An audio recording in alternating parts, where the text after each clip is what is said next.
Good morning friends, Mahavir study world में आपका स्वागत है। आज मैं आपको कक्षा 10 के सामाजिक विज्ञान के पेपर जिसका कोड है 825 FA उसका फुल सॉल्यूशन बताऊंगा। तो आइए स्टार्ट करते हैं वीडियो। खंड आ के अंतर्गत बहुविकल्पीय प्रश्न हैं जिन प्रश्नों के उत्तर आपको OMR शीट पर देना है। पहला क्वेश्चन है, भारतीय राष्ट्रीय कांग्रेस की स्थापना कब हुई? तो आंसर होगा 1885। आर्थिक महामंदी का प्रारंभ कब से हुआ? तो आंसर हो जाएगा 1929।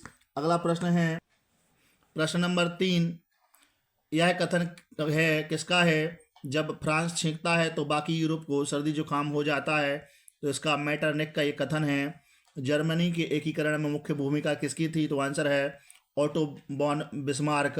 भारत में राष्ट्रपिता कहकर किसको संबोधित किया जाता है? तो आंसर है महात्मा गांधी।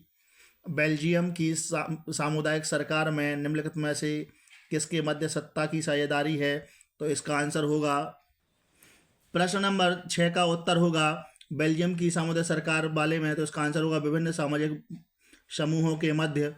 अगला प्रश्न है, प्रश्न नंबर 7, निम्नलिखित में से कौन सा संघ सूची का विषय है? तो आंसर है रक्षा। भारतीय संघ में कितने राज्य हैं? तो आंसर होगा 28। यदि हम लैंगिक भेदभाव की बात करते हैं तो इसका अर्थ होता है, तो इसका विकल्प होगा पहला, समाज में स्त्री और पुरुष की असमान भूमिका। अगला प्रश्न है, भारत में सबसे अधिक बोली जाने वाली भाषा कौन सी है? तो आंसर है हिंदी। उसके बाद है प्रश्न नंबर 11, निम्नलिखित में से कौन सा परंपरागत साधन है? तो आंसर होगा प्राकृतिक गैस। लेटराइट मिट्टी निम्नलिखित में से किस राज्य में पाई जाती है? तो आंसर है राजस्थान। निम्नलिखित में से कौन सा राज्य तांबा का मुख्य उत्पादक है? तो आंसर है मध्य प्रदेश। निम्नलिखित में से कौन सा खनिज अधात्विक है? तो आंसर है अभ्रक। निम्नलिखित में से कौन सा संसाधन अजैव है? तो आंसर है चट्टानें। निम्नलिखित में से किस राज्य में अधिकतम साक्षरता पाई जाती है? तो आंसर है केरल। निम्नलिखित में से कौन सा व्यक्ति अर्थव्यवस्था के प्राथमिक क्षेत्र से संबंधित है? तो आंसर है मछुआरा। अगला प्रश्न है, जो प्रश्न नंबर 18 है, सूचना के अधिकार अधिनियम कब लागू हुआ? तो आंसर है 2005। उपभोक्ता को न्याय पाने के लिए कहाँ जाना चाहिए? तो आंसर है उपयुक्त उपभोक्ता केंद्र। और प्रश्न नंबर 20, जो विकल्प का आखिरी प्रश्न है, निम्नलिखित में से कौन सा व्यक्ति असंगठित क्षेत्र के अंतर्गत आता है? तो आंसर है कृषि मजदूर। ये शुरुआत के 20 विकल्पों के प्रश्न हैं जिनके उत्तर आपको OMR शीट पर देना है। खंड बा के अंतर्गत क्वेश्चन नंबर 21 जो प्रश्न हैं, इनकी जो वर्णनात्मक प्रश्न हैं इनके उत्तर देना है। तो पहला क्वेश्चन है, भारत छोड़ो आंदोलन के प्रमुख कारणों का उल्लेख कीजिए। तो इसका आंसर है, भारत छोड़ो आंदोलन के प्रमुख कारण का है तो सबसे पहला है, आंदोलन का तात्कालिक कारण क्रिप्स मिशन की समाप्ति, मिशन के किसी अंतिम निर्णय पर ना पहुंचना था। अगला कारण हो जाएगा, द्वितीय विश्व युद्ध में भारत का ब्रिटिश को बिना शर्त समर्थन करने की मंशा को भारतीय राष्ट्रीय कांग्रेस द्वारा सही से ना समझा जाना। तीसरा है, ब्रिटिश विरोधी भावना तथा पूर्ण स्वतंत्रता की मांग ने भारतीय जनता के बीच लोकप्रियता प्राप्त कर ली थी। अगला पॉइंट है, अखिल भारतीय किसान सभा, फॉरवर्ड ब्लॉक जैसे कांग्रेस से संबंधित विभिन्न निकायों के नेतृत्व में 2 दशक से चल रहे जन आंदोलनों ने इस आंदोलन के लिए पृष्ठभूमि तैयार कर दी थी। और लास्ट पॉइंट है, द्वितीय विश्व युद्ध के परिणाम स्वरूप अर्थव्यवस्था की स्थिति काफ़ी खराब हो गई थी। ये जो पॉइंट हैं जो भारत छोड़ो आंदोलन के लिए उत्तरदायी थे। अगला प्रश्न है 21 के अथवा वाले क्वेश्चन में है, जोसेफ मैथ्सनी के विचारों पर प्रकाश डालिए। तो इसका उत्तर है जोसेफ मैथ्सनी या ज्यूसेपे मैथ्सनी के विचार।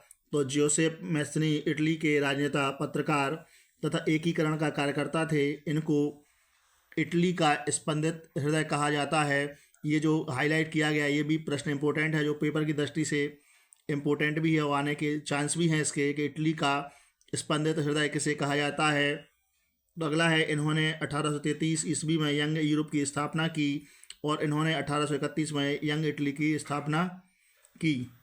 ये राजतंत्र के घोर विरोधी थे। मैजनी का विचार था कि यदि समाज में क्रांति लानी है तो केवल नव युवकों के हाथों में नेतृत्व होना चाहिए। मैजनी ने यंग इटली के माध्यम से इटली की जनता को 3 नारे दिए, परमात्मा में विश्वास रखो, सब भाइयों को एक साथ मिलाओ और इटली को मुक्त करो, ये 3 नारे उन्होंने दिए हैं। मैजनी का उद्देश्य स्वतंत्रता, समानता और जन कल्याण पर आधारित राज्य की स्थापना करना था। वास्तव में मैजनी ने ही इटली के एकीकरण की आधारशिला रखी थी और इटली की जनता में देशभक्ति, प्रेम, त्याग और बलिदान के विचार उत्पन्न किए थे। इस प्रकार से इस प्रश्न का उत्तर हो जाएगा। क्वेश्चन नंबर 22 के अंतर्गत 2 प्रश्न हैं। पहला है लोकतांत्रिक सरकार की चुनौतियों का उल्लेख कीजिए, या अथवा में क्या भारतीय संघ एक अर्धसंघीय ढांचा है, आलोचनात्मक परीक्षण करना है। तो पहले वाले का आंसर होगा लोकतांत्रिक सरकार की चुनौतियां। तो भारत का लोकतंत्र निरक्षरता, गरीबी, महिलाओं के खिलाफ भेदभाव, जातिवाद और सांप्रदायिकता, भ्रष्टाचार, राजनीति के आपराधिकरण और हिंसा की चुनौतियों का सामना कर रहा है। पहला है निरक्षरता या अशिक्षा। तो अशिक्षित जनता कभी भी एक सशक्त लोकतंत्र बनाने में योगदान नहीं दे सकती। यह समस्या देश के साथ आज़ादी के समय से है। अगला है गरीबी। बढ़ती गरीबी की समस्या लोकतंत्र की सबसे बड़ी चुनौती है। आर्थिक विकास के लिए यह जरूरी है कि देश की जनता के बीच अमीरी और गरीबी की खाई को कम से कम किया जाए। अगला है सांप्रदायिकता। सांप्रदायिकता एक ऐसी बाधा है जिसके अनुसार समाज के कुछ लोग केवल अपने हितों को साधने के कारण लोकतंत्र की परवाह नहीं करते। लास्ट पॉइंट है जातिवाद। अनादिकाल से भारत में जातिगत व्यवस्था रही है। जातिवाद के कारण 2 समाज के लोग खुद को एक दूसरे से अलग मानते हैं। इस प्रकार से लोकतंत्र सरकार के विरुद्ध जो चुनौतियां हैं, इसके बारे में हम इनको लिख सकते हैं। क्वेश्चन नंबर 23 के अंतर्गत सड़क परिवहन के सापेक्षिक लाभों की विवेचना कीजिए। तो इसका उत्तर है, तो सड़क परिवहन के सापेक्षिक लाभ निम्नलिखित हैं। तो पहला है सड़क परिवहन निर्माण लागत बहुत कम है। अपेक्षाकृत उबड़ खाबड़ व विच्छिन्न भूभागों पर सड़कें बनाई जा सकती हैं। और तीसरा है सड़क परिवहन घर घर सेवा उपलब्ध कराता है तथा सामानों की ढुलाई की लागत भी अपेक्षाकृत कम होती है। इस प्रकार से हम इस प्रश्न को विस्तार से लिख सकते हैं। क्वेश्चन नंबर 23 के अंतर में अथवा में प्रश्न है वाणिज्यिक कृषि की विशेषताओं का उल्लेख कीजिए। तो इसका आंसर है वाणिज्यिक कृषि। इस प्रकार की कृषि के मुख्य लक्षण आधुनिक निवेशों जैसे अधिक पैदावार देने वाले बीजों, रासायनिक उर्वरकों और कीटनाशकों के प्रयोग से विस्तृत भूमि पर उच्च पैदावार प्राप्त करना है। कृषि का वाणिज्यीकरण एक स्थान से दूसरे स्थान पर सिंचाई सुविधा और जलवायु आदि के आधार पर भिन्न होता है। उदाहरण के लिए हरियाणा और पंजाब में चावल वाणिज्य की फसल है, परंतु उड़ीसा में यह जीविका का फसल है। इस प्रकार से हम इस प्रश्न को विस्तार से लिख सकते हैं। क्वेश्चन नंबर 24 विश्व व्यापार संगठन के क्रियाकलापों का वर्णन कीजिए, या अथवा इसका कार्यों का वर्णन करना है विश्व व्यापार संगठन के। तो आंसर होगा विश्व व्यापार संगठन के क्रियाकलाप। तो विश्व व्यापार संगठन 164 सदस्य देशों से बना एक अंतर्राष्ट्रीय संगठन है जो राष्ट्रों के बीच व्यापार के वैश्विक नियमों से संबंधित है। विश्व व्यापार संगठन का मुख्य कार्य यह सुनिश्चित करना है कि वैश्विक व्यापार राष्ट्रों के बीच स्वतंत्र, व्यवस्थित और सुचारू रूप से हो। इसके क्रियाकलाप या कार्य निम्नलिखित हैं। तो पहला है अंतर्राष्ट्रीय व्यापार को बढ़ावा देना। दूसरा है अंतर्राष्ट्रीय व्यापार हेतु नियमों को निर्धारित कर उसे लागू करना। तीसरा है अंतर्राष्ट्रीय व्यापार के विस्तार हेतु सदस्य देशों को एक मंच प्रदान करना। चौथा है अंतर्राष्ट्रीय व्यापार से संबंधित विवादों का समाधान करना और सदस्य देशों के बीच समझौते करवाना। लास्ट पॉइंट है विश्व संसाधनों के अनुकूलतम प्रयोग करना। इस प्रकार से हम विश्व स्वास्थ्य संगठन, जो विश्व व्यापार संगठन है उसके कार्यों को लिख सकते हैं। अथवा में प्रश्न है उपभोक्ता जागरूकता हेतु कोई 4 उपाय बताइए। तो इसका आंसर है उपभोक्ता जागरूकता हेतु कोई 4 उपाय। तो पहला है उपभोक्ता को गुणवत्ता चिन्हित उत्पाद ही खरीदने चाहिए। दूसरा है बिल की मांग करनी चाहिए और सही समस्याओं के लिए शिकायत करनी चाहिए। अगला है उपभोक्ताओं को अपने दायित्व का ज्ञान होना चाहिए। इसका अर्थ है कि अपने कर्तव्यों पर ध्यान देना, लोगों या समूहों को अपनी जिम्मेदारियों को गंभीरता से लेना चाहिए। उपभोक्ता आंदोलन को स्वेच्छा प्रेरित प्रयत्न तथा संघर्ष की आवश्यकता होती है जिससे सभी लोग भाग लें। इस प्रकार से हम जागरूकता के 4 उपाय लिख सकते हैं। प्रश्न नंबर 25 के अंतर्गत 2 लॉन्ग क्वेश्चन दिए हैं। पहला है यूरोप में राष्ट्रवाद के उदय में जर्मनी और इटली के एकीकरण के योगदान के बारे में बताना है, या अथवा में प्रौद्योगिकी में वैश्वीकरण की प्रक्रिया किस प्रकार उत्प्रेरित किया, उदाहरण सहित स्पष्ट करना है। 26 वाले में भारत में विधायिकाओं में महिलाओं के प्रतिनिधित्व की स्थिति बताना है, या अथवा में भारत में स्थानीय स्वशासन से आप क्या समझते हैं, इस शासन के किन्हीं 2 गुणों और दोषों के बारे में बताना है। तो ये दोनों लॉन्ग क्वेश्चन हैं और दोनों में से किसी एक प्रश्न का उत्तर आपको देना है। तो अगले क्वेश्चन हैं। क्वेश्चन नंबर 27 में भी लॉन्ग क्वेश्चन है। मृदा संसाधन के महत्व का वर्णन करना है और किन्हीं 2 प्रकार की मृदाओं की विशेषताओं का लिखना है। अथवा में भू संसाधन से क्या तात्पर्य है और भारत के भू उपयोग में आवश्यक परिवर्तनों हेतु कोई 4 उपाय लिखना है। क्वेश्चन नंबर 28 के अंतर्गत जो लास्ट लॉन्ग क्वेश्चन है कि अर्थव्यवस्था के क्षेत्रक से क्या तात्पर्य है, द्वितीयक क्षेत्र की विशेषताओं की विवेचना करना है। अथवा में संगठित और असंगठित क्षेत्रों में अंतर बताना है और संगठित क्षेत्र के कर्मचारियों की समस्याओं का पर प्रकाश डालना है। क्वेश्चन नंबर 29 के अंतर्गत मानचित्र से संबंधित प्रश्न है, जिसमें पहला क्वेश्चन है कि वह स्थान जहां पर वर्ष 1927 में भारतीय राष्ट्रीय कांग्रेस का अधिवेशन हुआ, इस जगह का नाम लिखना है। तो इसमें सही नाम लिखना है और सही जगह पर उसको मानचित्र में दर्शाने के लिए आधे नंबर का यानी कुल मिला के 1 नंबर का दिया जाता है। तो पहले का आंसर हुआ चेन्नई, अर्थात तमिलनाडु में उसको दर्शाया जाएगा।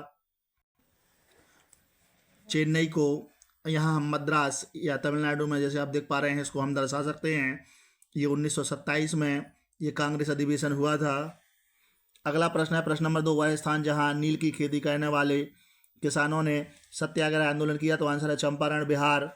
तो इसको हम नक्शा में चंपारण को इस जगह पर दर्शा सकते हैं, जैसे कि आप इस बिंदु से देख पा रहे हैं। अगला प्रश्न है उत्तर प्रदेश का वह स्थान जहाँ से असहयोग आंदोलन की शुरुआत हुई, तो अवध, लखनऊ, आगरा का जो क्षेत्र है यहाँ से असहयोग आंदोलन की शुरुआत हुई उत्तर प्रदेश में।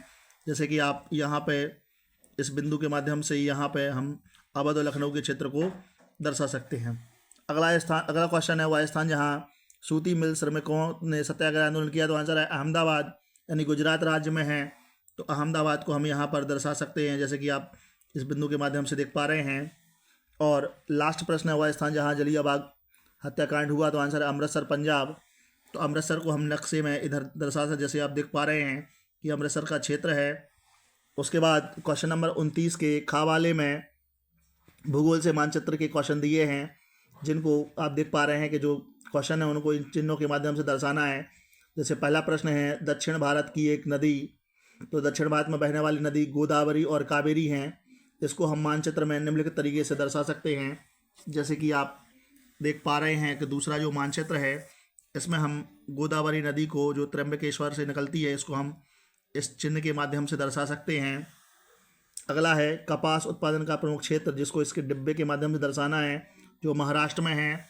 जैसे कि आप देख पा रहे हैं कि जो गुजरात और महाराष्ट्र का क्षेत्र है वो जो हमारा कपास उत्पादन का क्षेत्र है, तो हम इसको इस डिब्बे के माध्यम से दर्शा सकते हैं।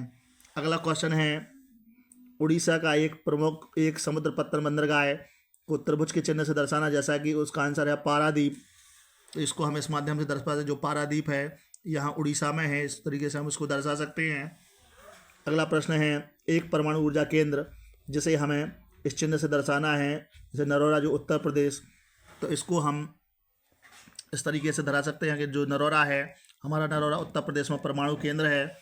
और भूगोल से संबंधित लास्ट प्रश्न है कि असम का राजधानी नगर, उसको हमें इस चिन्ह के माध्यम से दर्शाना है। तो असम की राजधानी है दिसपुर। इसको आप जैसे देख पा रहे हैं कि असम की दिसपुर राजधानी को हम इस तरीके से दर्शा सकते हैं। इस प्रकार से हमारा ये क्वेश्चन पेपर पूरी तरह से सॉल्व होता है। यदि ये वीडियो आपको अच्छा लगे तो वीडियो को लाइक करें, चैनल को सब्सक्राइब करें और बेल आइकन दबाएं, जिससे आने वाली वीडियो की नोटिफिकेशन आपको सबसे पहले मिल सके। और ये वीडियो अपने फ्रेंड्स को भी शेयर करें, जिससे वो अपने प्रश्नों की जो पेपर में आने वाले क्वेश्चन हैं उनकी तैयारी कर सकें और अच्छे अंक हासिल कर सकें। जय हिंद।